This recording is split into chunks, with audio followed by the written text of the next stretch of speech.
అయ్యా ఆగండి. 'ధురంధర్ 2' సినిమా చూడాలని అనుకుంటున్నారా? ఒక్క నిమిషం ఈ వీడియో చూడకుండా వెళితే మీరు మోసమవుతారు. ఈ సినిమా నిజంగా హిట్టా ఫ్లాపా ఇక్కడే నిజం చెప్పేస్తా. కాబట్టి వీడియో చివరి వరకు చూడండి. ఈ మూవీ కథ అనేది చాలా సింపుల్ గా ఉంటుంది.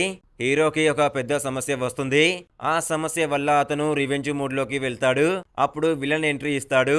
హీరో వర్సెస్ విలన్ మధ్య జరిగే ఫైట్స్, ట్విస్ట్స్ ఇదే ఈ cinema main point. First half అనేది కొంచెం ఫాస్ట్ గా వెళ్తుంది. సెకండ్ హాఫ్ కొంచెం స్లోగా అనిపిస్తుంది. కానీ క్లైమాక్స్ మాత్రం సూపర్ గా ఉంటుంది. సినిమాలో బాగున్నవి ఏంటంటే యాక్షన్ సీన్స్ చాలా బాగున్నాయి. బ్యాక్గ్రౌండ్ మ్యూజిక్ అదిరిపోయింది. హీరో స్క్రీన్ ప్రజెన్స్ మాస్ ఉంది. క్లైమాక్స్ మాత్రం హైలైట్ గా ఉంటుంది. బాగా లేనివి ఏంటంటే కథ కొంచెం ముందే అర్థమవుతుంది. కొన్ని సీన్స్ అయితే చాలా స్లోగా ఉంటాయి. ఎమోషన్స్ అయితే అంతగా కనెక్ట్ కావు. కానీ నిజం చెప్పాలంటే మీరు యాక్షన్ సినిమాలు ఇష్టపడితే ఈ సినిమా మీకు ఖచ్చితంగా నచ్చుతుంది. కానీ స్టోరీ, లాజిక్, ఎమోషన్స్ కోసం చూస్తే కొంచెం యావరేజ్ అనే ఫీల్ వస్తుంది. ఫైనల్ గా మూవీ గురించి చెప్పాలంటే మొత్తానికి 'ధురంధర్ 2' ఒక time pass mass action entertainer. నా రేటింగ్ వచ్చేసి 3/5. హిట్టా ఫ్లాపా అంటే యావరేజ్ నుండి హిట్ అయ్యే అవకాశం ఉంది. మీరు ఈ సినిమా చూశారా?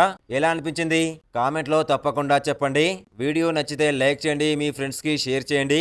ఇంకా ఇలాంటి వీడియోల కోసం సబ్స్క్రైబ్ చేయండి. సినిమా చూడాలా వద్దా ఇప్పుడు మీకు క్లియర్ గా అర్థమైందని అనుకుంటున్నాను.